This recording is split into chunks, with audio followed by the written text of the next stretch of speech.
You're listening to the Haney Company Financial Guy Show. No nonsense, just a crazy mix of life, business, the funny, and of course we're going to talk about your money. So just sit back, relax, and enjoy the ride. What could go wrong?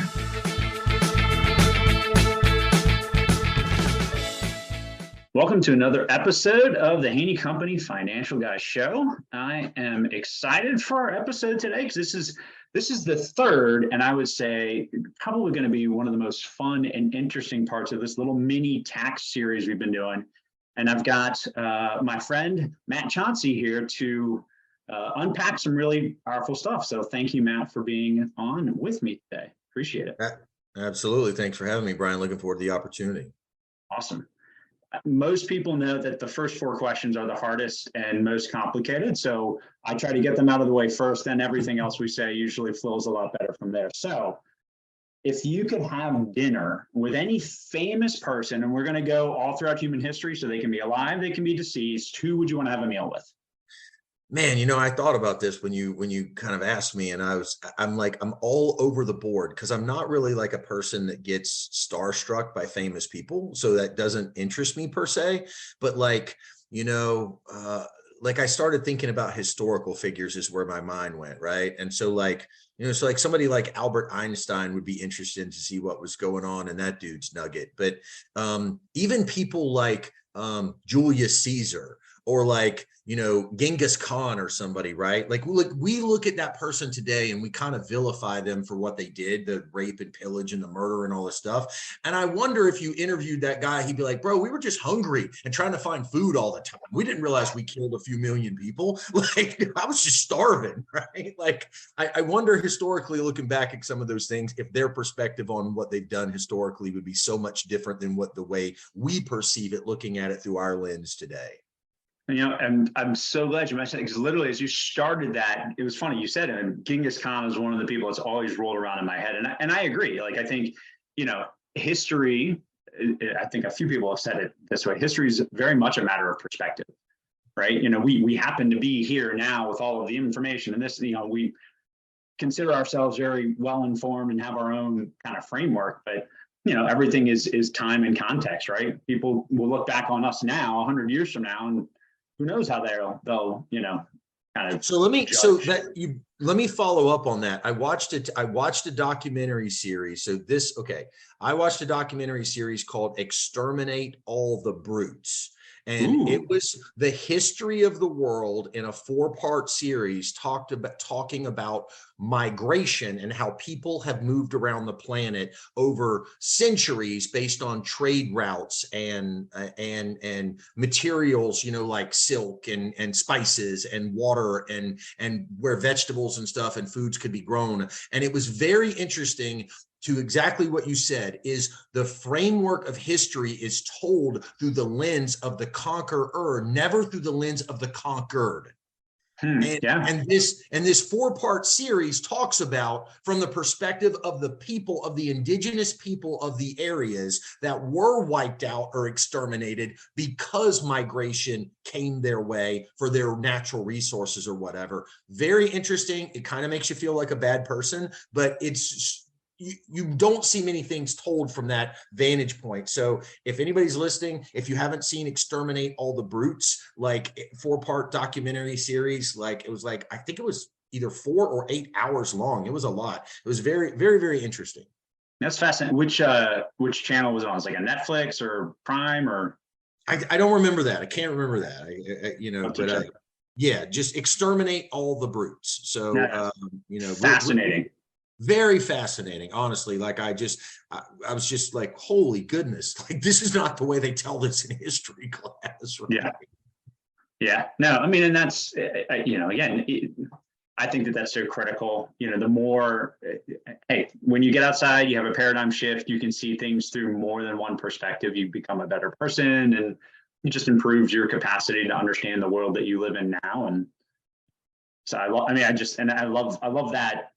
Yeah, let's go to the other end of the spectrum and actually talk from the those who have been conquered. What's that like and why? And geez, that's got to be Yeah. All right. That's on my list now. That's It's a awesome. good, Perfect. it's a good one. It really is. It's definitely worth the time. It definitely interesting.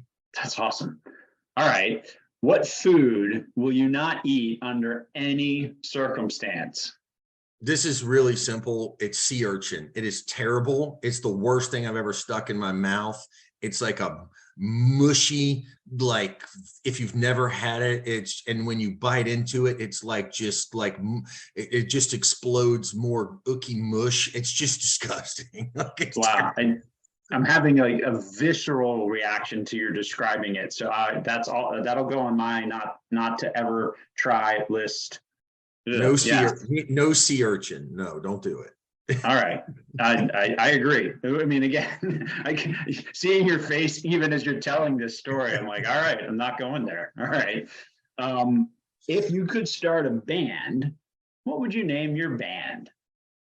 You know, that's a good question. I don't know what I would name the band because I hadn't really given it that much thought. And you know, I don't want to be narcissistic enough to say we call it the Matt Chancey band, like Dave Matthews or something like that. I don't know.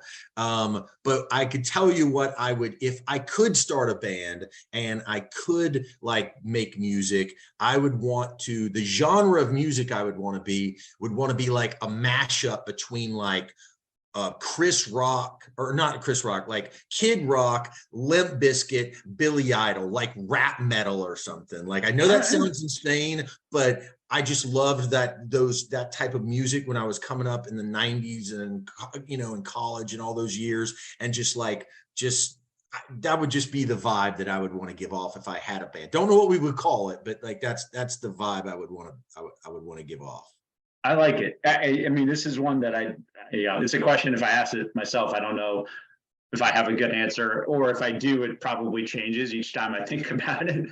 But yeah, I mean, and that's a good genre too. I was definitely one I enjoyed quite a bit, and yeah, from Limp Bizkit, I mean, the '90s. Let's just be honest. The '90s was the best decade for music. Period. It wouldn't have hurt my feelings if I would have been a Beastie Boy. Like There you go. they were awesome. Like in their time, they just rocked it, man. They were Yeah, awesome. totally agree. Awesome. I love it. All right. Besides this podcast, what other podcasts or something that you've listened to that you think you'd recommend? We've already got the documentary series. What about a podcast or a good thing for somebody to listen to? Sure. So, I'm not in all fairness, I know we're on a podcast and I do a podcast. Like, I'm not the biggest podcast person, but some things that I have found interesting that I listen to. There's a podcast called Impact Theory with a guy by the name of Tom Ballou. That is, pretty, he constantly is bringing on these super high level entrepreneurs and stuff that are kind of doing big things. I find him to be pretty interesting.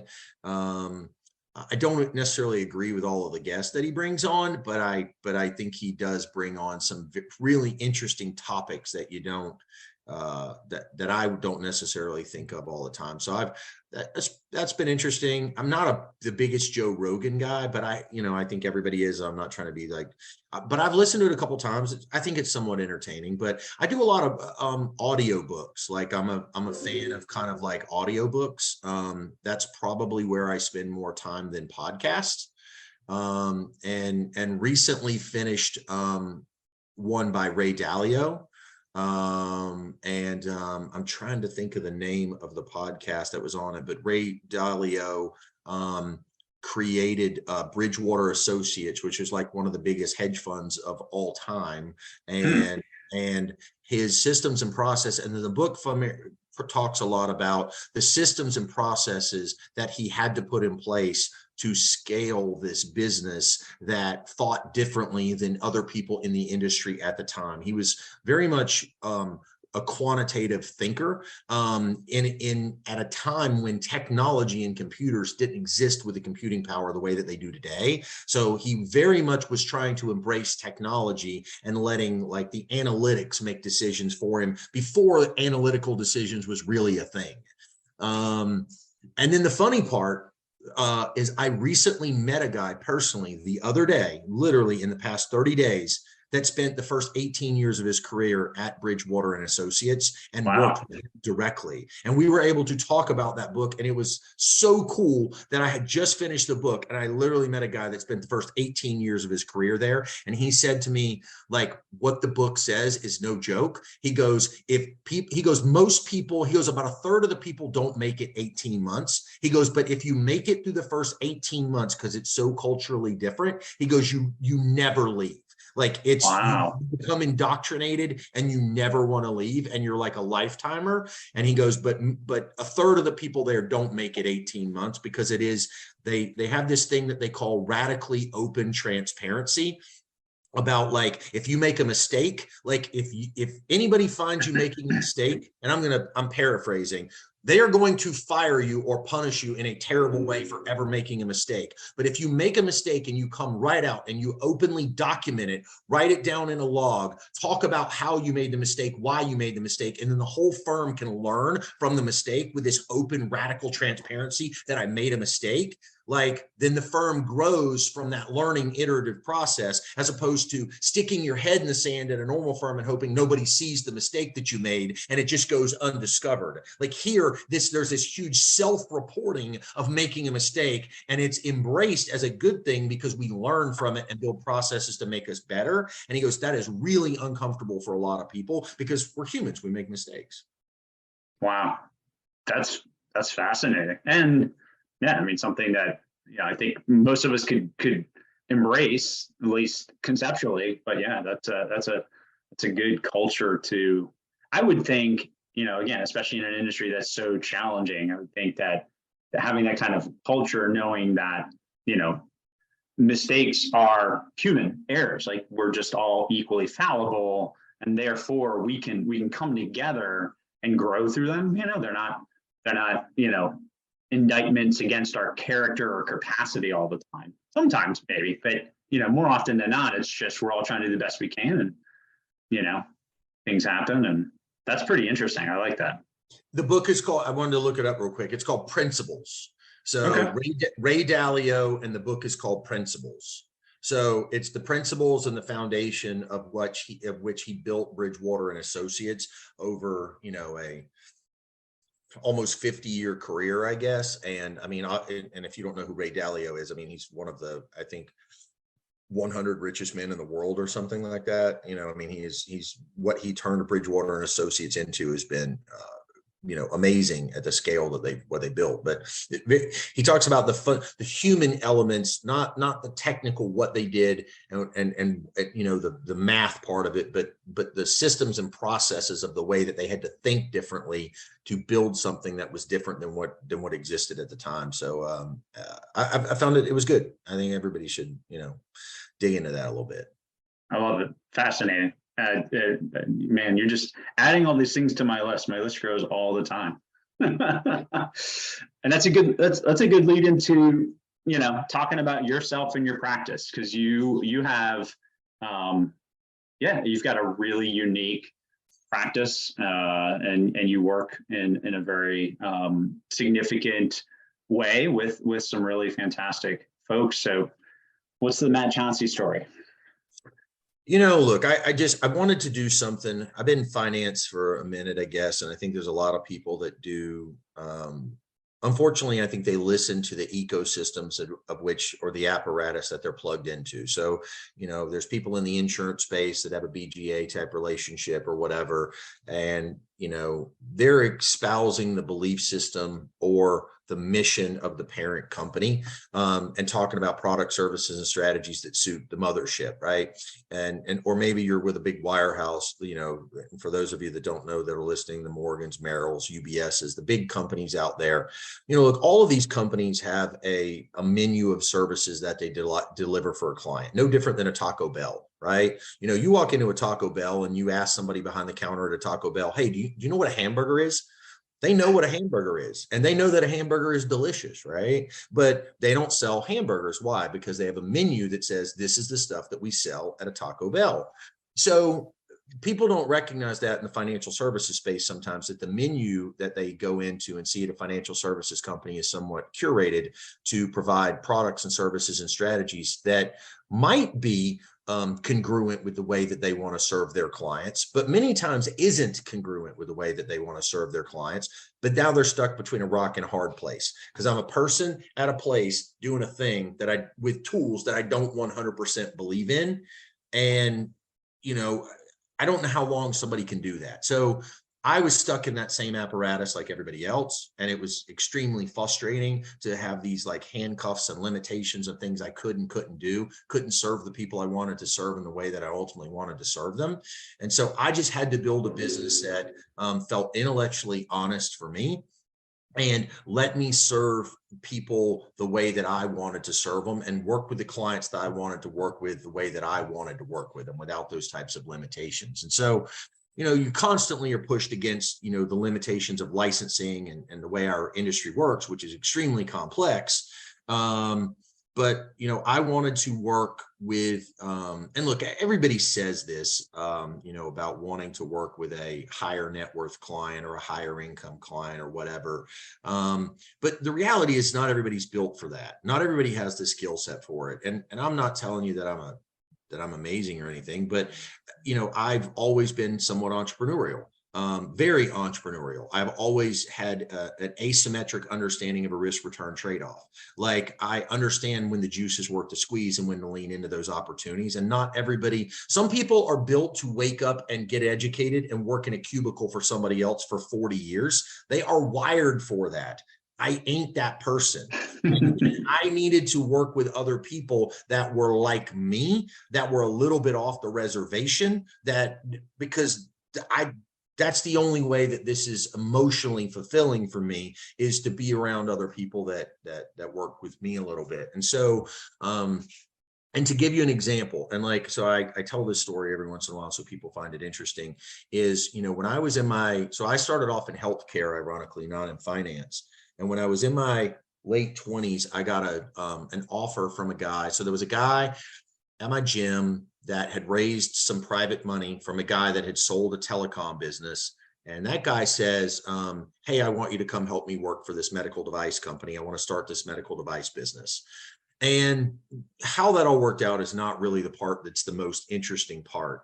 That talks about what's in my DNA, right? But this is the part. So that guy made me a job offer of what he would pay me from a salary, what he would give me of bonuses, and what he would cover my expenses and all this stuff to do the job. And it was a small startup at the time. So I was clearly leaving like a big Fortune 500 company in the medical device world to go to this really small startup opportunity.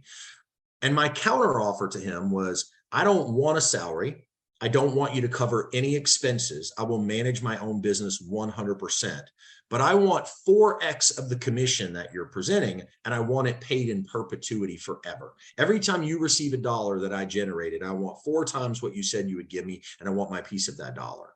And the guy literally said, there's no way anybody would accept that job. And he's not talking about from his perspective, like hiring somebody under those terms. He's like, no person on my side would take a job with no salaries, no expenses, and absolutely doing that in that industry for that company. And I said, that's the only job I will take. Like, there is nothing else that's interesting to me except that.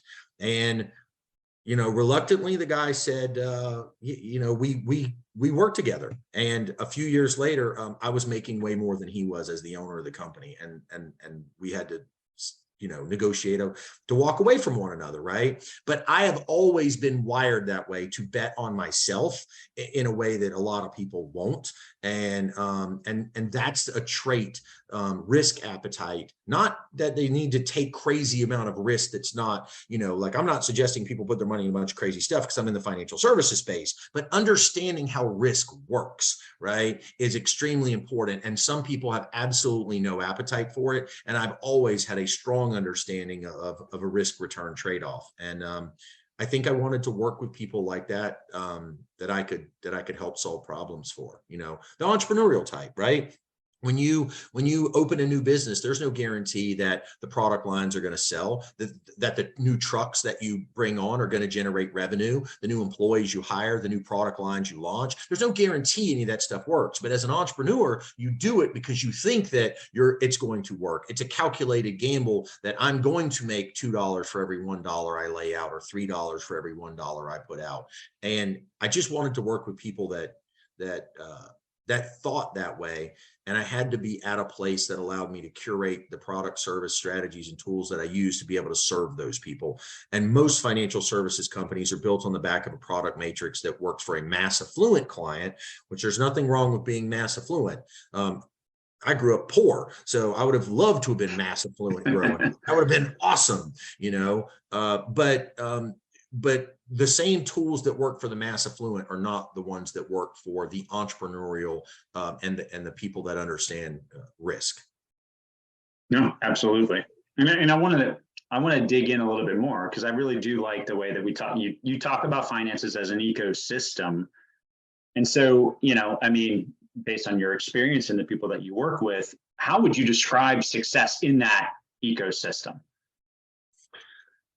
Look, so that's a good question. When I say ecosystem, so like I think that our health and our wealth are closely correlated, right? And I mean that from this perspective. So if your health goes bad, right? Like if your health fails you, you have to spend money on doctors and meds and therapies and treatments and all this stuff. So it starts to have a negative impact on your wealth, right?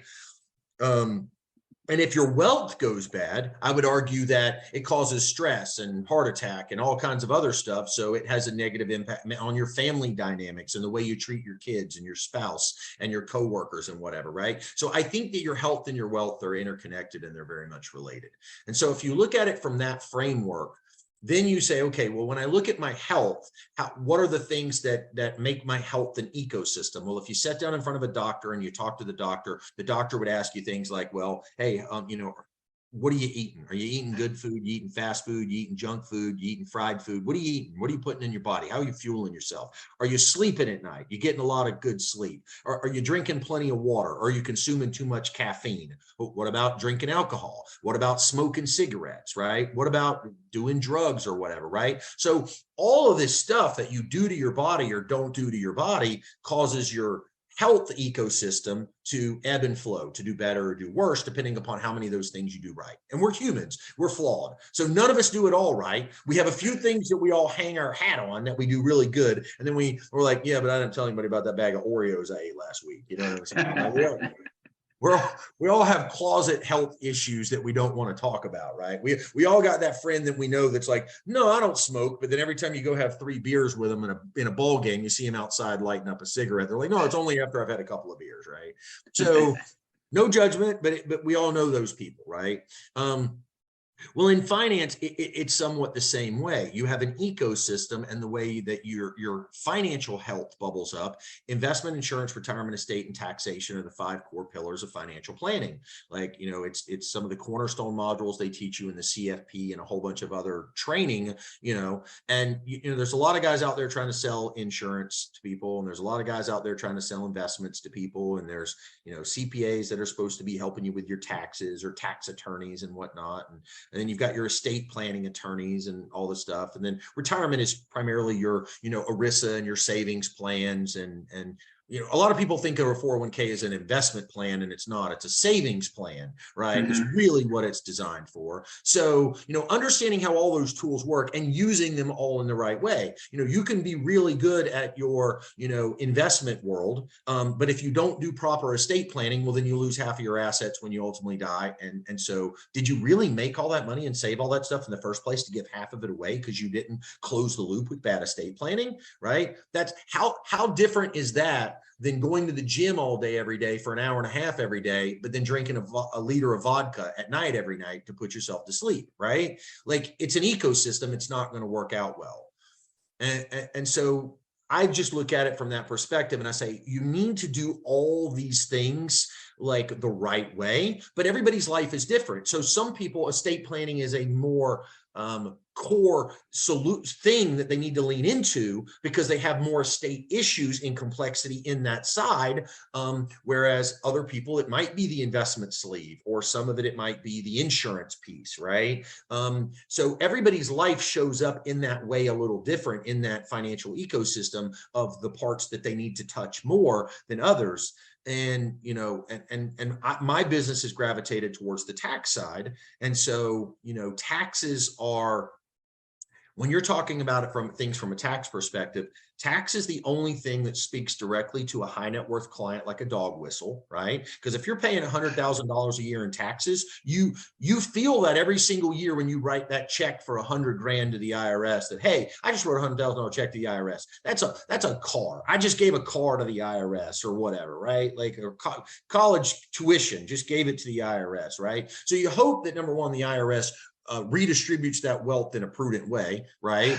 And that's a political conversation, and I'm not going to get into that. But you know, we all hope that the government does the right thing with our money. But it's the thing that speaks directly to a high net worth client, because they are writing that check and it's extremely painful, and it's something that happens year over year. And it's the only thing that, if you plan for it, that you can provide an instant level of gratification to a high net worth client. Because if you can save somebody a strategy, save somebody $100,000 a year in taxes with a strategy, that's completely legal and legitimate. Like, that happens the next time they file a tax return. Whereas if you're in the investment management business and you tell somebody you're the best investment management in the world, and you might be, right? It takes a few years for them to realize the outperformance of the ideas that you brought to the table. That is not as instant gratification as saving somebody a ton of money on taxes. Or if you're in the insurance world, and look, everybody needs insurance until they accumulate enough assets to self-insure, right? But then nobody ever wants their insurance to pay off. Like, you don't want to use your disability. You don't want to use your health insurance. You don't want your life insurance to kick in, right? Because those aren't typically good things when those type of things happen. So you have them as a protection and as a precautionary measure, because there's other people that you care about and that you love, or things that you don't want to see fall apart when you can't wake up, dress up, and show up and be yourself anymore, right? So yeah. So for me, it was, you know, tax planning was the shift that I made to figure out how to, you know, build the trust of a higher net worth client that had a risk tolerance. And the one thing, and I'll end this kind of talk with that, is, you know, I have a lot of wealthy clients, very wealthy clients. And people ask me all the time, what's the commonality with the wealthy clients that I have? Is it education? Is it industry specific? Like, so here's what I can tell you. They're not all doctors.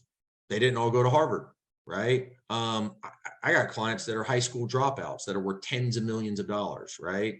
The commonality is risk appetite and understanding how to manage risk in their life, and understanding if the juice is worth the squeeze on the things they get involved into in their life.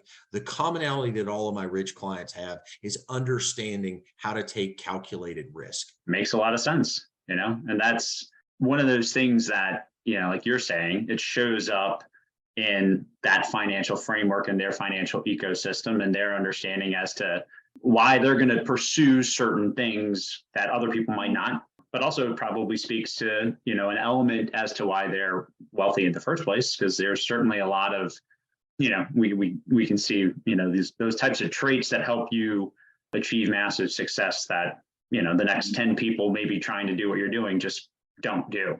Yeah, that betting on yourself. And it's a fascinating profile sometimes to see, how did this person just blow up when, you know, the next 100 people didn't, right? Yeah. You know, it's a lot of fun.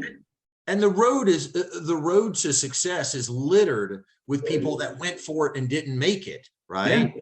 But at least they shot their shot. And I know that that's kind of like a young hip thing. The way the kids talk about it today is go shoot your shot, you know? So like, but it needs to be calculated. It needs to be, you know, the downside of you shooting your shot and miss is not that you have to jump off of a bridge and end your life if you're wrong, right? Like, you know, so it has to be a calculated risk to say, okay, if this works, how great is the upside? And if I miss, the downside can't be catastrophic failure, right? Yeah. And that's hard for people to size up because, so many people might have a risk appetite, go all in, but if they bust and it doesn't work, there's no outs, they're stuck. And that's not what I'm talking about, because that doesn't work for anybody. Yeah. And I think that there's also this framework of perseverance and understanding in terms of, how do you handle failure or challenges or whatever that is, like we mentioned, even in that book, right? Looking at them as opportunities. I think sometimes, you bringing that type of mentality helps you go further than other people do. I always love the story of WD-40, and it's on their website, but most people don't know.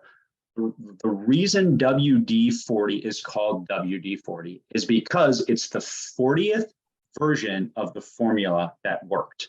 So there were 39 other versions of WD whatever that weren't it. And so so think about, again, just what a great story. We failed, right?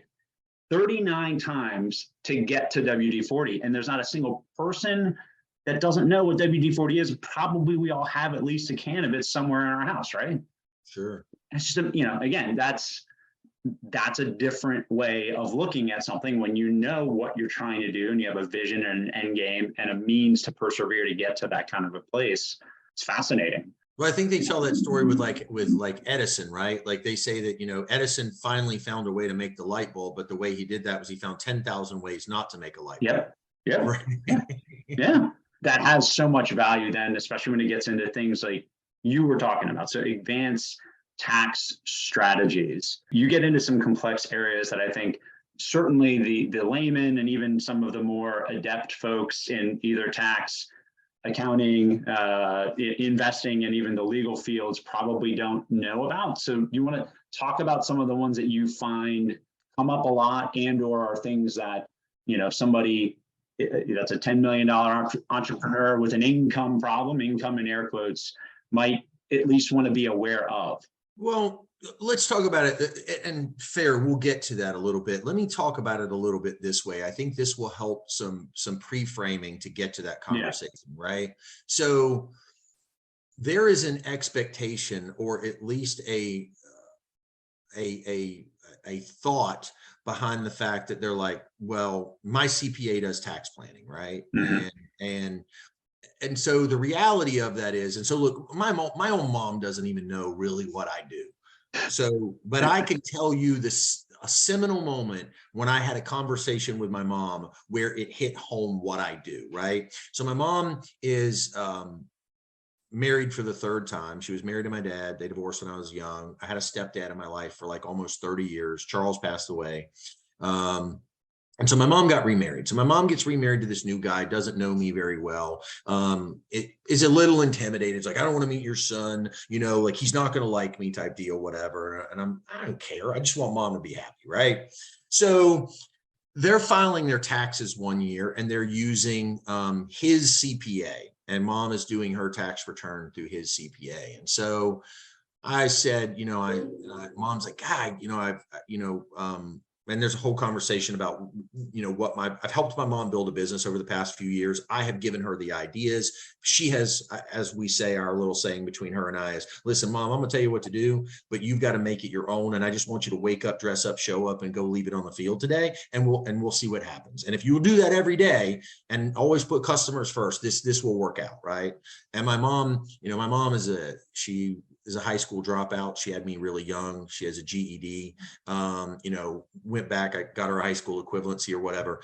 Today, my mom, from an income standpoint, is probably a top 5%er. If you look at the statistics, my mom had a job for 30 years that she never made more than $33,000 a year in income. She sat at a desk and she thought that a company would take care of her. And then when my stepdad passed away, they fired her because she was depressed because she had lost her significant other of 30 years. She cried at her desk, company fired her. Mom didn't know what she was going to do. She's in the insurance industry today. I've coached her to be in it, but she has done all the work. And today, wow. And my mom will be in the next couple of years a 7-figure income earner. And that sounds insane, but like, so when people tell me I can't do something, look, I grew up in a trailer park, right? Both of my parents weren't educated growing up. So anything is possible, right? Like, so people make too many excuses, but point in telling you all that. So here's the time when my mom learns what I do for a living. And so her husband says, mom's like, God, I can't believe how many taxes I have to pay this year. I mean, I think at this point she's paying more in taxes than she'd ever made at her previous job in her career. And she's like, this sounds crazy that that's a thing, but it's a thing, right? And she says, well, what can I do? And so, her husband says, well, oh, that CPA is doing everything that he can possibly do. If there's anything he possibly done, she's reducing all of your taxes that could. I said, okay. I said, I'm going to send you an email and I want you to just forward that email, just copy and paste it, put it in your email, send it to the CPA and see what happens. So I basically write an email and I say, Mr. CPA, is there any type of qualified retirement plan that we could implement this year that would allow for a deduction from last year, because we're in Q1 of the following year, we're not even in the current tax year, that would allow us for a deduction that would help us save taxes? Is there anything like that might work, right? Just paraphrasing. So I send it to her and her husband says, don't you send that to our CPA. That's insulting, because if he could have possibly done anything, he would have already done it. He's the expert. He knows. So my mom is like, not sure. And she's on the fence 50-50, but she's like, I'm going to send it. I'm going to see what happens. So the CPA doesn't pick up the phone and call. The CPA does not reply and ask any additional questions. The CPA modifies the return, adds a SEP retirement plan to it, shows the maximum contribution she can make, sends the new edited tax return back to her, says this is the amount of money that you need to go open a SEP and make the contribution for, and charges her $1,500 for that advice after I sent the email to send to them to say, is there anything that you can do? Wow. And her husband is like, how is that even possible? So now he's pissed or embarrassed, right, that he put up the fight to say, don't send this email. So he calls the CPA, chews him out, right, for not doing his job right. And the CPA refunds all of their money, from their tax returns. And they said, can you find us a CPA that will actually help us do good stuff, right? So that was the first time ever that this was a few years ago. This is the first time ever that my mom had any idea what I actually do for a living, right? And that was so basic and so fundamental, but like, people are under this perception that the CPA has time to look at things from a planning perspective when they don't. They have to manufacture tax returns as fast as they possibly can by deadlines. It's take this information, put the right numbers in the right boxes in the right forms at the right time so that you stay compliant, right? Now, yeah. There is nothing wrong with that. There is value to that service for a lot of people. But there are people that service isn't value for because they need time from planning, but CPAs don't have time to plan. So as a general rule, if you're not coming into your CPA or tax professional's office in the second half of the year and paying a separate fee to have a separate conversation, then you ain't getting tax planning. I don't care what you think, you ain't because they don't have time to go back and just stare at your tax return and noodle on a bunch of ideas that might save you a little bit of money. If you ain't paying for that separately, you ain't getting it. And that's a big misconception with a lot of people. And that's what my mom and that's what her husband thought, that of course that person is looking at all the ways to save his taxes, but they weren't until I introduced an idea. And then the thing that made him mad was then they tried to invoice them for the idea that we brought to them in the first place. Right. Now look, adding a SEP retirement plan that's a mass affluent solution, right? Like make no bones about it. Any type of qualified plan, 401k, IRA, SEP, simple, all those type things are mass affluent tools for savers to help you save money in a tax advantage way, whether it's an IRA, Roth, pre-tax, post-tax, whatever it is. They're just savings tools. And people should save, but people like to spend and consume in our society today. So very few people save as much as they should. And the goal of saving is that hopefully you can save a mountain of money that if you redeploy that money into good investments, that mountain of money can generate enough income to replace your paycheck. Like it's not an overcomplicated thing. It's really that simple. But there's a lot of people that think they can out invest a bad savings rate, and you can't do it, right? It's like in the health world, a trainer will tell you all day long, you can't out exercise a bad diet. 100%. As a former personal trainer, I can confirm that on multiple levels. That's right. So you can't out exercise a bad diet. You can't out invest a bad savings habit. You just can't do it, right? So you've got to learn to become a saver before you become an investor. I can't tell you how many people reach out and go, oh my God, what should I put my money into? I'm like, well, tell me about how you save. And well, no. Well, I got a couple of grand. And I'm like, no. So then you need to learn how to save before you learn how to invest, and you don't know how to save. So once you've saved 100 grand, call me back, and then I'll teach you how to start investing, because you can't do the fundamentals, right? Yeah. So, that's one of the conversations I have with people. So then how did my business evolve from that? So it's CPAs primarily don't do this type stuff. Doesn't mean they don't want to, doesn't mean they don't care about their clients. It's just a function of the way the business model is set up. So it's not that they're bad people for not providing this, or they've been lying to it or misleading us. That has nothing to do with it. It's just the way the business model is structured, So getting some tax planning in the last part of the year and paying money for it, paying an additional fee for it, is not how most humans are conditioned to work with a tax professional. If every engagement started that way, guess what? In the first half of the year, I'm going to do compliance work. In the second half of the year, I'm going to do planning work. You're going to get 2 phone calls from me this year, and you need to take them both, and they cost separately. If they just told people that when they started, I think everybody would be fine. But that's not the premise under which most of them work. So for me to build an interesting and intellectually interesting business out of it, I wanted to work with clients that had a risk appetite like me, that tended to make more money, and needed more complex solutions than a SEP, a 401k would provide. Look, if you're making $200,000, $300,000, $400,000 a year, and you can save 10% of your income in a tax advantage solution through like an ERISA retirement plan, that's pretty good. That's pretty good. But what if you're making $3 million a year and you can only put away $40,000 a year or something in a comparable plan? That's not 10% of your income. So it's not, proportionally speaking, they're making a lot more, but where are the tools for the $3 million guy to save 10 or 20% of his income if he wants to? And how in the world would a CPA know? Statistically, only 1 in 10,000 clients ever are worth $10 million or more, but yet the average CPA has 500 clients. How do you have a skill set to solve a problem for a $10 million client when statistically you don't even have one?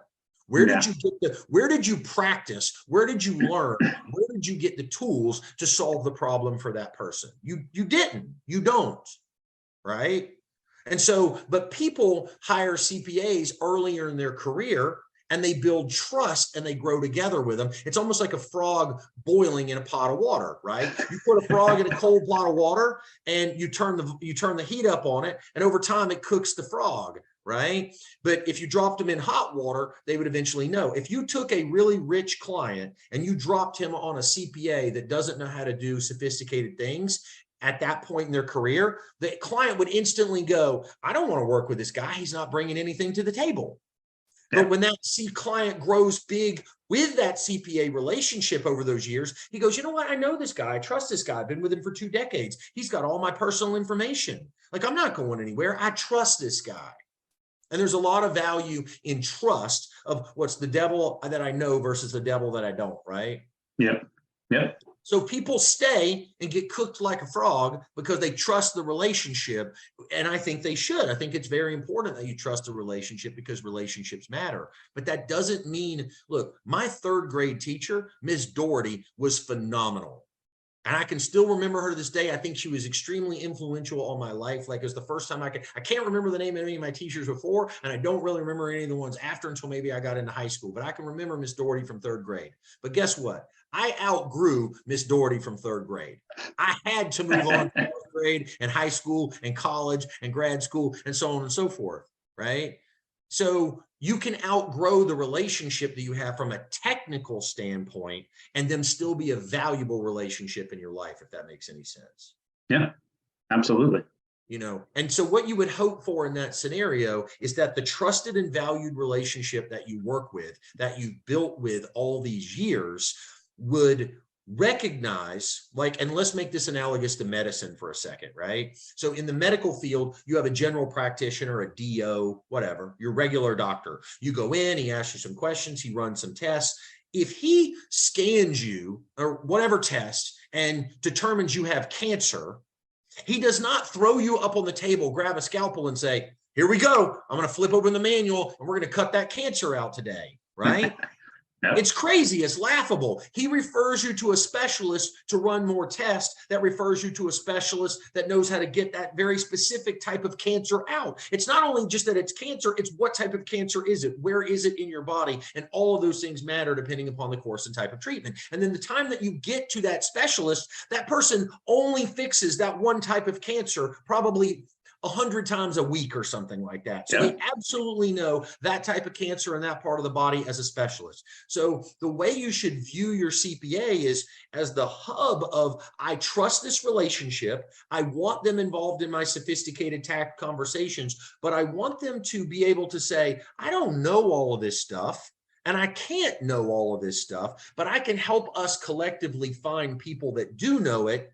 And then we can collectively, in a groupthink way, go, is this the right decision for us to be making? I think that's really all you're looking for from your fundamental tax planner that you work with. Now, if you later in life, after becoming uber successful, are on the secondary market shopping for a new relationship because your person retired or your person died or whatever reason, right? They're gone and you don't have access to them anymore, or you just finally were sick and tired of them not doing any work for you, because that happens and people change, then I think you are looking for that specialist when you're out there searching in the marketplace going, give me the guy that works with people like me that are worth $10 million, that make a ton of money, that have all the tools to solve my problems. But most people don't get to that point. Most people stay with their original relationships and they ride that whole thing out, and they just continue to hope that that person is going to drive value for them in ways that they don't have the technical skill, the training, or the experience, because they're not implementing these more sophisticated strategies.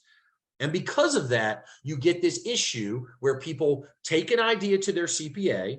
The CPA goes, I have one client that might benefit from this as if this is a real thing, right? So might. So then they go, well, I could spend hours digging into it to see how it works, but then I wouldn't know how to charge the client for that if I did that anyway. If I spent hours and hours and hours trying to educate myself on it, I wouldn't know how to help how to get the client to pay me for those hours.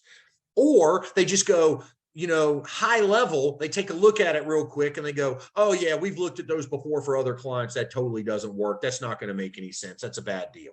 So, because they don't want to throw any time into it. They don't want to dig into it because they know it's one client. The problem is that one client is usually one of their largest clients, not one of their middle of the road clients, right? And I ask CPAs all the time, or in professionals when I'm working with them, I'm gonna say, hey, why don't you tell me about like 5 of your most average clients? Describe them to me a little bit. Tell me, their names, what they do for a living. Just 5 of you've got 500 clients. Tell me about the clients that are like 250 to 255, right in the middle. Describe those people to me. No one can ever describe what a middle client is to them, ever. So then I say, fair enough. Tell me about a couple of your richest clients. Oh my God. Well, Bob and Joan have been with me for 22 years. They own 7 companies. They got 6 kids. They got 3 dogs. They are trying to travel around the country in their RV. They know everything there is to know about a couple of their biggest clients, everything. And then you ask them a question. What have you done to help that couple save $100,000 or more in taxes over the past few years? What ideas, strategies, and tools have you brought them on a proactive basis that have moved the needle for them? And you'll get nothing most of the time, right? So your average client in the middle that your business is built on, you can't even tell me who those people are. The people at the top that you know everything about because they're paying the biggest fees, because you're probably doing their payroll and their billing and their reporting and their balance sheets and all that stuff. You can't tell me what you've done that adds value to their life, even though you know them. That seems to be a serious incongruency of the way that those clients really want their advice delivered. And that's not a reflection of the CPA not being good at their job. It's just the way the ecosystem played out over time. Because if people hire you at the beginning, there's a lot of businesses that go nowhere and fail. There's a lot of businesses that go completely sideways on are really just jobs, but those people are still mass affluent. And there's a few that take off like a shooting star or a unicorn or whatever. And those people need different tools. But if you've only got one or two people in your whole book of business that need something like that, how would you have the skill set to solve that problem? Yeah, I very much use that medical analogy because, you know, at our practice, that's what we've built out. You know, we're not going to be the specialist in 28 different areas. We know what we're really good at, and we're going to bring the right parties to the table that are the cancer specialists when that's the issue that comes up, because you have to have the high level expertise in order to get the right experience, solution, and value. And you know, you said it yourself. Like if you've got, you know, $10 million in income and a whole bunch of stuff that's not first of all, that's not an average tax return. Like, it's definitely not. And yeah, the solution needs to fit the situation. Absolutely. No, and I agree with that. So it's just, it's understanding that you're different and understanding that are tools that are different and understanding that the primary person that you have a trusted relationship probably doesn't have the skill set. That doesn't mean that they don't need to be part of the team. They do need to be part of the team because you have trust and you have a history with those people, but they're not the expert that's there to cut out the cancer. And make no mistake about it. If you're rich, if you're making 7 figures or more, you are eat up with tax cancer. So I hope somebody's treating you. Yeah. Yeah, well, and you know, in that scenario, let's pop the hood and look under and see what's going on in the engine. So what are some things when you're facing that type of situation that you know, you would be coming in to look at to better diagnose and address, going beyond all of the very low level, you know, yes, I have a business that has a 401k, all that kind of stuff. Now I'm at levels 2, 3, and 4. What are some of the things that you can go in and say, hey, these are some of the strategies that are going to make a dent for that person? Well, the first way to look at this is not necessarily about the strategy, right? It's about everything is reverse engineered. Yeah. It's, you know, and I don't want to say custom, and I hate the word bespoke, you know, but you know, what it is like, what problem are we solving for? So right. Are you making more than $1 million in active ordinary income? Right? That could be one fact pattern that you're solving for.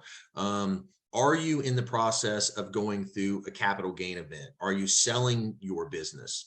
Are you selling real estate? You know, do you have a whole bunch of assets that are generating income for you on a passive basis? So now you have a bunch of passive income potentially that needs to be mitigated in some potential way.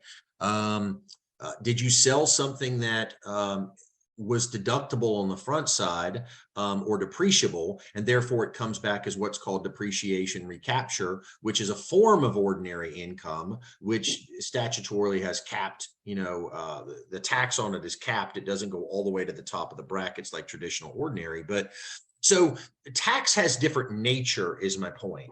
All tax is not the same. Some of it is gain, some of it is long-term, some of it is short-term, some of it is ordinary, some of it is active, some of it is passive.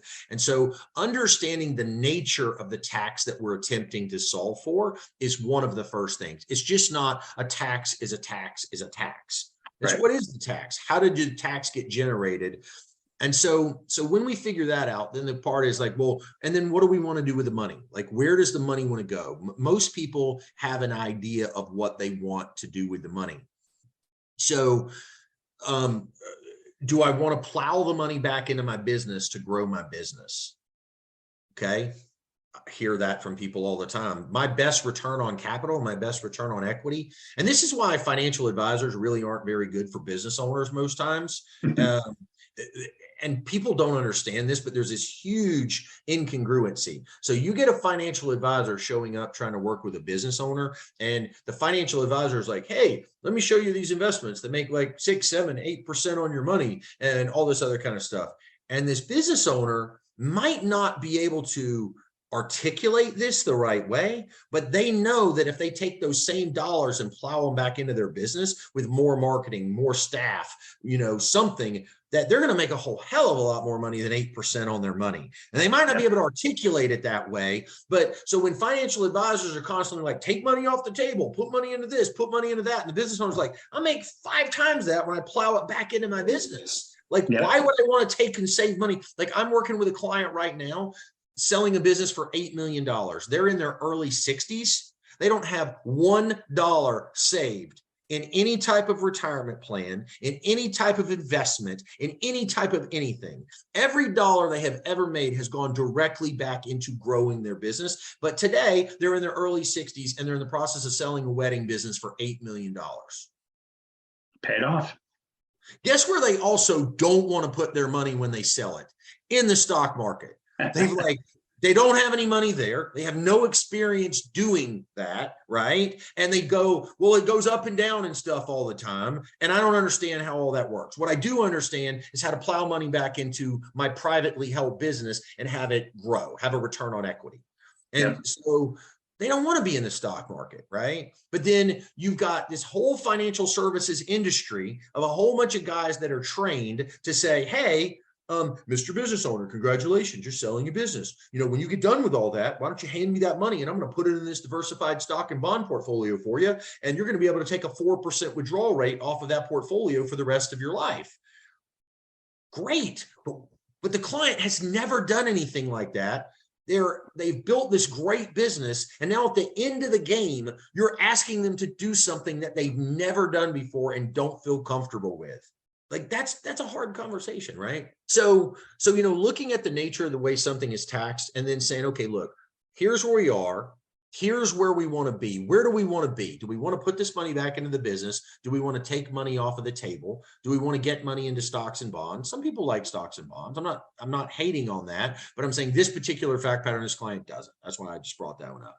So where do we want to put the money? What do we want to do with it? Is it money that we need now to live on? Is it money that we would want to put away to grow? Is it money that's important that we carry on a legacy that for our kids, our grandkids, our church, a charity? Maybe we want our name on the side of a building at a university we went to or something, right? Everybody's got different hopes, dreams, and aspirations for what they've accomplished over their lifetime. So where are we at now? Where do we want to go? And then what we're solving for is what are the tools in the middle that help us get from A to B in the most efficient way possible? They're just tools. They're no different than a carpenter walking into a job site with a tool belt, with hammers, nails, a level, a saw, a measuring tape, and all the tools. Like, you pull the right tool out for the right job and the thing gets done. You start trying to bang a nail into a wall by using your level, or the metal end of the tape measure, and it destroys your tools. They don't work very well when you try to do that, right? So it's just using the right tool for the right job. So where are we at today? Where do we want to get, and what tools help us get there? And when you're looking at it from a tax perspective, so like I have a pretty substantial real estate background. So this is not, when I talk, maybe I make this sound oversimplistic, but I've been in the real estate industry for over 20 years. I have a general contractor's license. I own 2 functioning construction companies. I know how real estate gets built, how it gets developed, how it gets taxed. I have training in the M&A world. So M&A, mergers and acquisitions. I have sell side tax training with that high level CPAs and attorneys have to know how to work off of the backside of a sell side tax allocation and determine, where all those elements can go. So not everybody has that, right? This is not just me making this stuff up. I literally went and got the training to learn how to do it. So figuring out where to go, how to solve the problem. So if it's a capital gain issue, we look at capital gain tools. If it's an ordinary issue, we look at ordinary tax issues. If it's passive, we look at passive, so on and so forth. So it's about looking at the nature of the tax, where the client wants to go with the money, and then figuring out the tools that make the most sense. And then I'll say this. There is no magic wand that I can wave across the top of somebody's financial life and magically make all their taxes go away and let them continue to do all of the things that they currently do with their money today. If you want to save taxes, you're going to have to do something different than you've ever done. And to feel comfortable, you're going to have to learn something that you've never known. So if you ain't willing or capable of teaching that old dog a new trick, and I say that all the time to my clients, right? Then we can't do this, because you gotta learn a new trick to get a new outcome that you've never had before. And the problem with that is, and I'll use the example of the person selling the business for $8 million. They get one shot at selling a business. One. This is their moment. Now, you are a personal trainer. How many times people come to the gym before and they suck at being in the gym? Their grip is wrong. They don't even wear the right clothes or the right shoes. They have no idea what they're doing, and they look like an idiot. But if they keep showing up for the next month, they look like they know what they're doing a month later. They have figured it out. They got to learn. They got to practice. They got to buy the right gloves. They got to get the weight belt. They finally got their grip and everything right. They know what's going on, and now they are functioning as somebody in the gym. You don't have that luxury when you're going through a capital exit, when you're selling a business or a big piece of real estate. You get a finite amount of time to be able to use the tools out there that can help you mitigate taxes to do it right. So you got to learn fast and find the right people to help you fast. And you've got to learn to trust fast, because it's not an infinite amount of time that you get to solve this problem. Nope. And the same thing with real estate, right? Same thing with a lot of these, moment in time sales, right? Liquidity events. And that liquidity event doesn't give you, an infinitesimal amount of time just to say, hey, I just won the lottery, or I just did this. It has an immediate consequence as well. Yeah.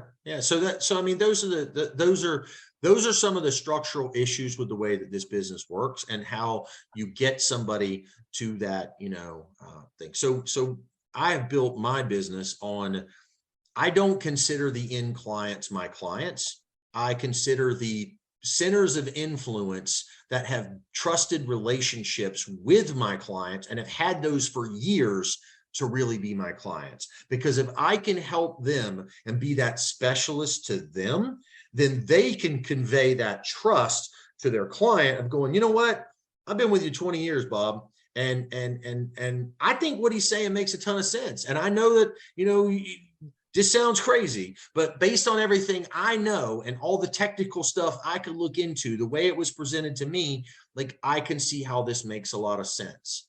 And so I consider really the centers of influence, the current trusted advisors of the client, to be my clients. Because if I help them look better, if I help them be better, if I help them execute and deliver more value for their clients, then it's a win-win-win for everybody. So whether that's their CPA, their attorney, their current real estate broker, some people, maybe that's their most trusted relationship, their M&A advisor, their business broker helping them sell the business, or even sometimes their financial advisor. I have other financial advisors refer me clients today because they know their ego is in check enough, right? Because the financial services world, all these guys got huge egos sometimes, right? But every once in a while, you run into a guy that says, you know what? I know I can't do these things for this client. And what matters most is this client gets a good outcome. And, if there's parts of it that I can do after the fact, when it's all said and done, great. But if there's not parts of it that I can do when it's all said and done, it's not going to kill me or my family. I'm going to be fine. I want this client to have the best outcome.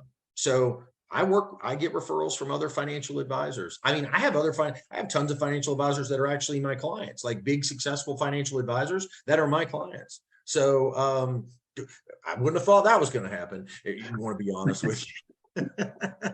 Yeah, but it goes back to what you were talking about. You need somebody to really be able, the tail is in the tax return and how things are being presented. And therefore, each component has a strategy that must be deployed to mitigate change. It's amazing, for as complex of a tax code as we have, which is insane.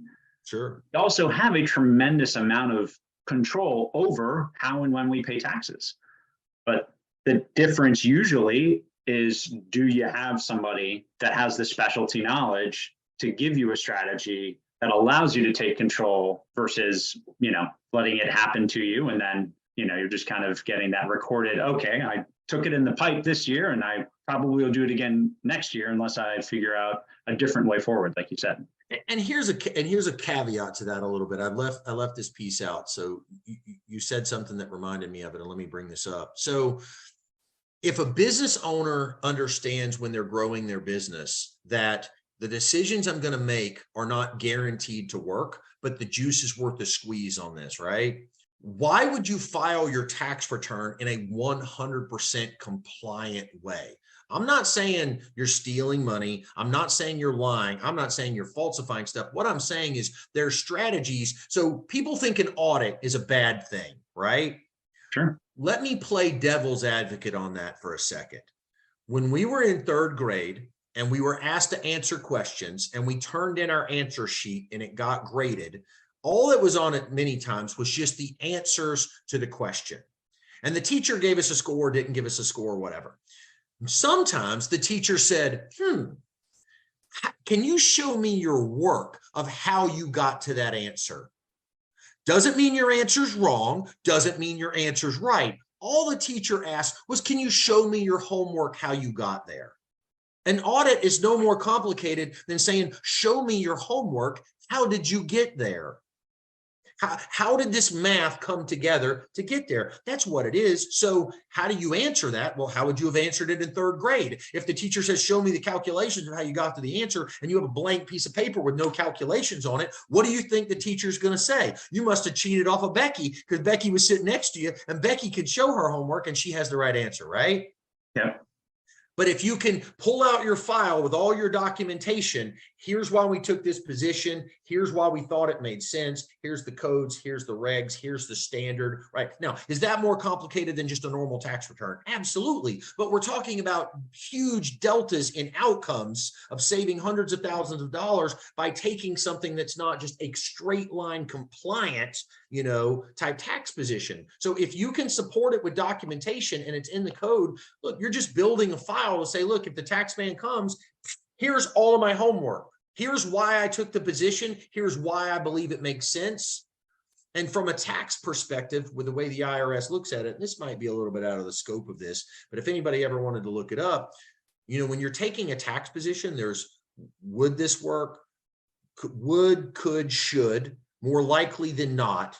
And the minimum standard that you're shooting for from a tax position is what they call substantial authority. It's a 40% litmus test. So if you can make an argument that's better than 40% test in the IRS's eyes, substantial authority, and you've got documentation to support it, it's not criminal.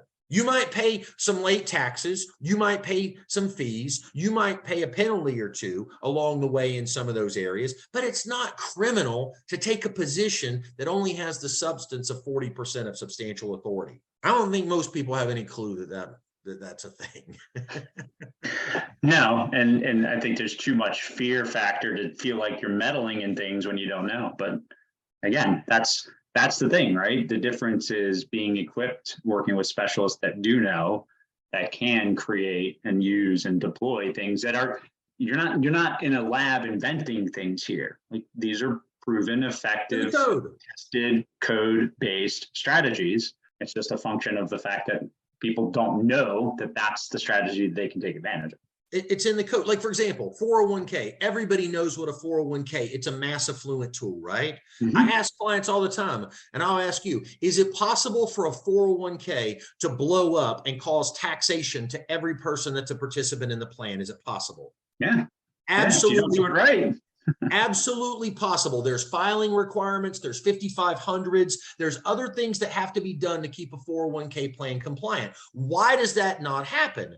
Why do they not normally blow up? Well, because it's a very commonly used tool that a lot of people understand, and there's a lot of competition in the space to provide 401ks. And because of competition, it's raised the standard of a lot of people understanding how it works and what you do to make sure that they get it right.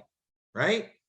Exactly. But 263C, 168K, 1031, 1400Z, 831B. Like I can, 169, like 409. There's so many other codes you can rattle off that solve other problems. But guess what? Those ain't mass affluent problems. Those are wealthy client problems. And people don't understand how those codes work because they don't see them, hear them, or talk about them all day, every day.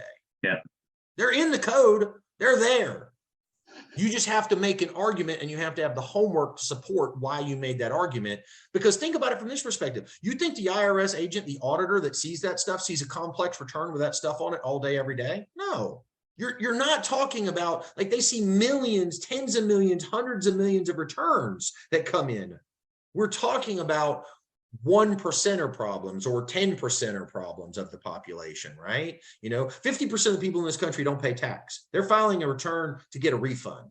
So you're only talking about the 51st percentile and up. And then from the 51st percentile to probably the 80th percentile, you're really talking about mass affluent clients, right? Yep. So all the mass affluent strategies work from 51 to 80%. So the accredited investor standard was created. I sometimes I know this, and right now it's just fading. It's out of my brain, but it's been decades since the accredited investor standard was created. And so accredited investor deems somebody to be financially sophisticated based on the amount of income they have or the assets that they've accumulated over time. It's just some arbitrary line in the sand that says this person is more sophisticated than somebody that makes less or has less, right? Yep. Here's an interesting fact. When the code was created for an accredited investor, 2% of the US population qualified as an accredited investor when the standard was created. And today, it's 18% of the population qualify as an accredited investor. So the minimum standard of the investors that I work with really are accredited investor. So I'm really only talking about the top 18% of the population. Now, above that, there's another standard called a qualified investor. That is $2.1 million of investable assets or greater, which is a higher standard. And then above that, there's what's called a qualified purchaser, which is $5 million of investable assets or more, which is probably what 90% of my clients actually are. So to give you context, this is, and most of the media doesn't talk about this stuff. And I'm in the media, by the way, if you look me up, I have a lot of media credentials. I talk on a lot of stuff. The media is in the business of selling clicks and eyeballs. Clicks and eyeballs is built for people that the fat middle pitch of everybody out there that is going to be attracted to this. The wealthy people that they would write the articles about this type of stuff about ain't sitting around and Googling, I'm really rich. What do I do with my money to save taxes? They're trusting the advisors that they're hiring to help them do that. They're not trying to learn it through Google. Yep. So the articles on this high level stuff don't exist and aren't getting written in that way because they would never get clicks and eyeballs. And that's why media create things for clicks and eyeballs. It's just not talked about. And if it is, it's written in some extremely hard to understand tax memorandum by some high level tax firm. And it's super complicated. When you Google it, you're like, I don't even know what this thing's saying. If you find a PDF of it somewhere, you're like, I don't even know what that dude's talking about, right?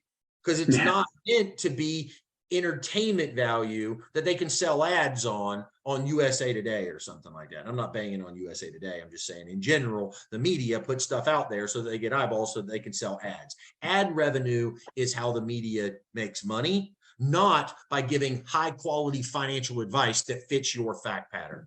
100%. It's a business and they are in business to make money. That's right. Yeah. Okay. Let's land the plane. Are there any common mistakes?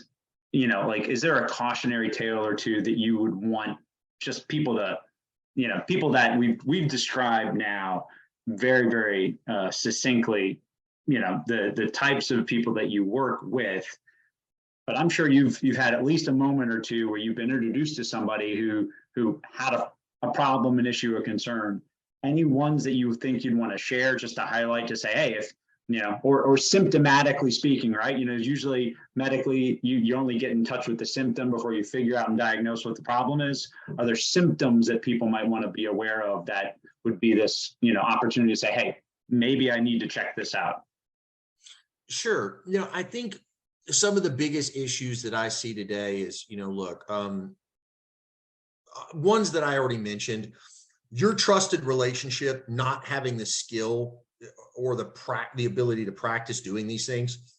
and them killing it right out of the gate because they don't want to throw the time, the effort in to look at it to figure it out. Or even if they did put in the time or the effort, they don't know how to get the money back out of it, right? They don't know how to charge the client for something they've never charged the client before. They're charging them $5,000 a year or $3,000 a year for a tax return, and then they're going to sell their business, and they're going to ask you to do 20 hours of research in some esoteric stuff that they never heard about before. They're scratching their head going, even if I do all this work and I figure it all out and I can give them a decent answer, how am I going to get the client to write me a check for 10 grand for all the time that I put into it? Because they've never written me a check for any more than $3,000 before, right?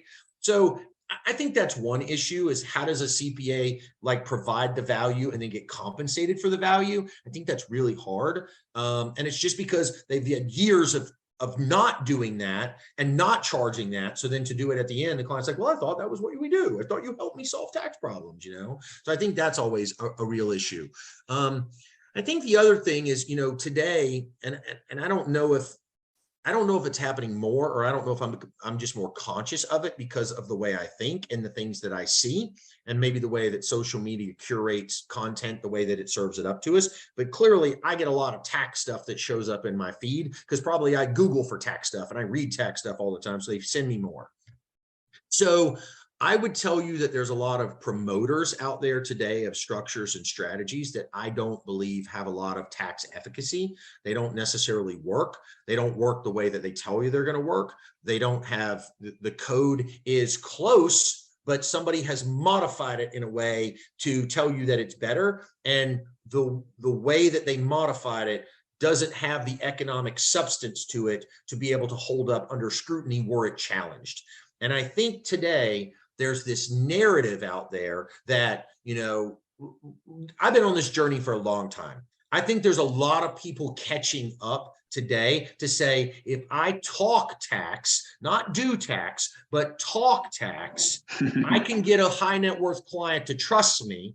And then if I want to sell them insurance, I can sell them insurance. If I want to sell them some type of investment, like I had a client that a few years back that, needed to do a 1031 on a $13 million real estate exchange. And there were some other financial advisor types involved in it. And they wanted me to say smart stuff to the client, but they wanted to sell the real estate for the client and put all of his money into an annuity because they made 15% commission on annuities. Now that would have cost this client like $3 to $4 million of immediate tax harm, but they wanted a 15% annuity commission sale out of it. Now I'm not telling you an annuity is a bad product. I'm not even telling you these dudes are bad dudes. But what I'm saying is, like, talking tax to win the trust of a high net worth client, to tell them you could solve a problem that you really can't, to then sell another product that's good for you and not good for the client. I'm starting to see more and more of that go on in the industry today, that it hurts my heart a little bit that people have to be so disingenuous with people to try to enter the conversation that way.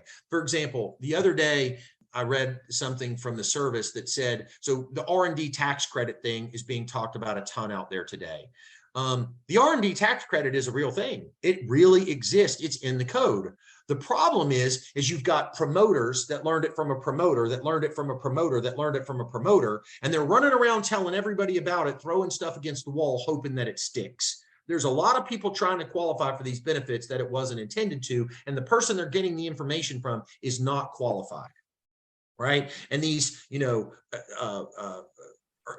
to other tax credit programs, you know, the EILD loans and all the other stuff out there. There's so many promoters of these tax credit programs, and they are not real and they are not legitimate. The IRS right now they're putting notifications out there and saying that probably 90% of the people that you're getting this information from is not real and is not legitimate. It's a promoter issue. It's not that the code ain't real. It's not that that thing don't exist. It's that the people that are bringing it to you don't know what they're talking about, and they're just using it as a door opener to probably try to find a way to sell you an annuity or life insurance, because the proliferation of that is coming through the insurance industry, not even the securities industry, because the insurance industry is a really low bar. It takes a couple of weeks to get an insurance license. The training that's required in it is not all that high, and you got a ton of, and the commissions tend to be big when you sell an annuity or life insurance case. So all those people that have that minimum standard, and I ain't banging on insurance people. There is a place for insurance people to do their job. But to go in and say you're going to save somebody all this money and get them all these tax refunds and tax credits and all this other stuff in the hopes that when that money shows up or doesn't show up, right? If it shows up, then you go, hey, look, I showed you how to get all this money. By the way, I sell life insurance for a living. You should buy a lot of life insurance from me, right?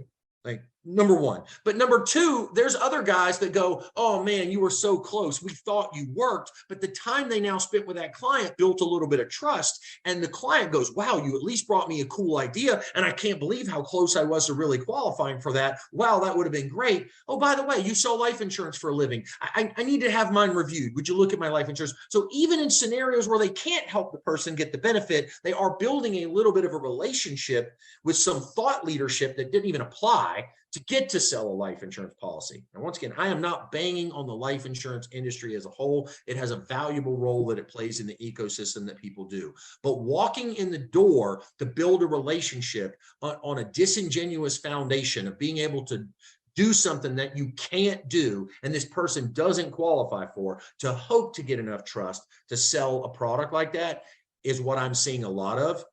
And I'm not the biggest fan of. Like, I don't know how they regulate that out. I don't know how that whole thing gets done, but that's something. And then the worst part of that, or maybe not the worst part, but a bad part, is then what if that person would actually qualify had they have met a legitimate provider of that strategy, and now later they actually meet a legitimate provider that knows how to get those benefits for the person, and they should qualify, but because somebody came in there before and okey-doked them and scammed her woman or whatever, they're like, nope, I've already been scammed. The guy tried to sell me a whole bunch of life insurance. I ain't listening to anything you got to say. So now they won't even lean into a benefit that they should get if they were talking to the person that could execute on it.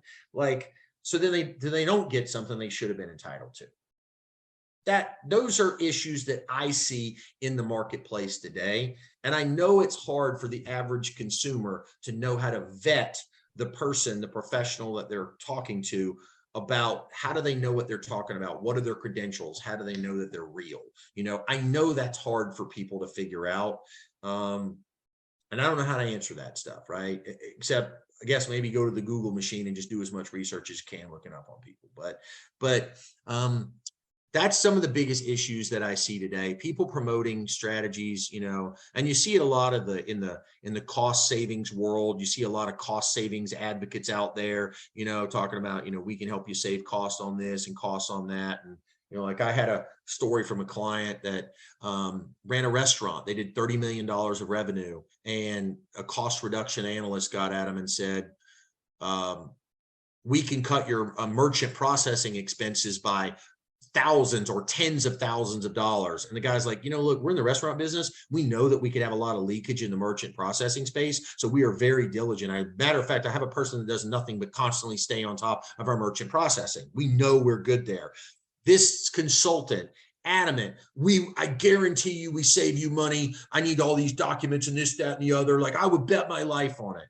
So the business owner takes the time, takes the effort, puts all the documents together, provides everything to the person. Literally, the quote they came back was not even hundreds of dollars of savings. It was like tens of dollars of savings. So this client wasted time, effort, you know, the emotional bandwidth to get to the person. But all this person wanted to do was waste their time to get the documentation to try to, and the client said, look, I pay attention to this because I know there would be leakage. Like, there's a ton of other people you would have that conversation with, go, you know what, it's funny. We signed our merchant agreement 7 years ago and I've never looked at it since. Maybe I should have that reviewed. But in this scenario, when the client said, I know I could be messing up and I pay attention, and they still pushed them and were wrong, like, that's the point where you go, look, it's my job to make you aware that this could be a thing. If you are on top of it, then I did my job. But so many people are living and dying on making that next sale today that they can't get to the point where they can be consultative in the process. You know, like, I turned clients away at the end of December that wanted to do some tax planning. And I mean, it would have made me a lot of money and saved them a lot of taxes. But I said to them, look, this isn't fair to either one of us, because I don't have enough time to properly teach you what you need to know to understand what you're going to do. And I don't really need the extra money. It would be great, but I don't need it. It's not going to change my life right now. And guess what? You've been overpaying your taxes for years now. So you overpaying one more year isn't going to kill you either. So let's punt for now and let's start working on it at the beginning of next year and we'll be good. But I can't get all this done with 10 days left in the calendar year, that in a way that if I were you, I would want to know all the things that you need to know. And I don't want you to blindly trust me, right? I want you to be able to ask the questions, take the time and read the documentation that you need to really understand it and cross-check this stuff. So those are some of the issues I see. I hope that's a decent answer. Yeah, very much so. And I think, it is, some of the stuff that you've described is always unfortunate. We operate in an industry where, there's bad actors in every industry, right? And it's just, certainly I think I do find, that when people are willing to take the time to tell you up front, they're not, this is what I'm an expert at, and these are the areas that I'm not. This is what I cannot do. When we're valid and legitimate about those things, and we're not trying to, put everybody in the same box. Whole life insurance solves everybody's financial problem, or whatever that is. I think that is certainly at least one benchmark that has been helpful. But yeah, it's it's critical that we deliver, we're not delivering a product. We're delivering a strategy that is custom tailored to your situation. And the more complex your situation, probably the more time it's going to take to figure that strategy out and to deploy it to help you reap the benefits. And, and it's not a one and done, right? It's something that you're going to need to manicure and massage and work with and grow with. This has been fantastic, and I could keep us going for hours, but my audience will kill me. So I think I'll probably have to get another time to dive into some of the other stuff, but I really appreciate it. How can somebody get a hold of you if they wanted to reach out and talk? Pretty simple. I'm pretty easy to find. I have a Google alert set up on my name. So there's only 3 Matt or Matthew Chanceys out there. I'm the only Matthew Chancey that's a CFP. There's a guy out of Oklahoma that's a pretty rad drummer. His stuff comes up in my content sometimes. And there's a kind of a shady politician out of Alabama. I am not either one of those people. But Matt Chancey, CFP. I have a LinkedIn profile that'll come up if you type in Matt Chancey CFP.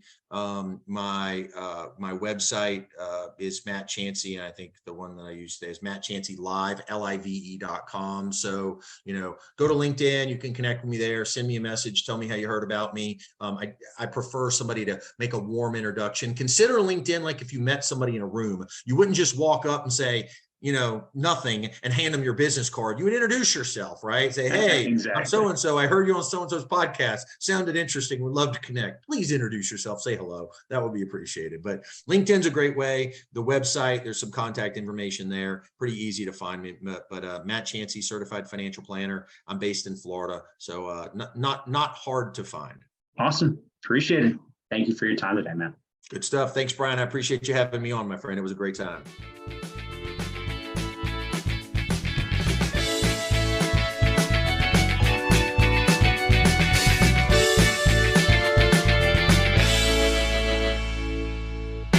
The information provided in this podcast is not intended as specific tax or legal advice and may not be relied upon for purposes of avoiding any federal tax penalties. The Haney Company, its employees, and representatives are not authorized to give tax or legal advice. Individuals are encouraged to seek advice from their own tax or legal counsel. Individuals involved in the estate planning process should work with an estate planning team, including their own personal, legal, or tax counsel. The information provided here does not constitute personal financial advice, but is meant as the conveyance of information for educational purposes only. All investing involves risk, including the risk of loss. Past performance is not indicatory of future returns. Guarantees are backed by the claims-paying ability of the insurer. Brian Haney is a registered representative and an investment advisory representative of Dempsey Lord Smith, LLC. Dempsey Lord Smith, LLC is not affiliated with the Haney Company. Securities offered through Dempsey Lord Smith, LLC, member FINRA SIPC. Advisory services offered through Dempsey Lord Smith, LLC, a U.S. SEC registered investment advisor.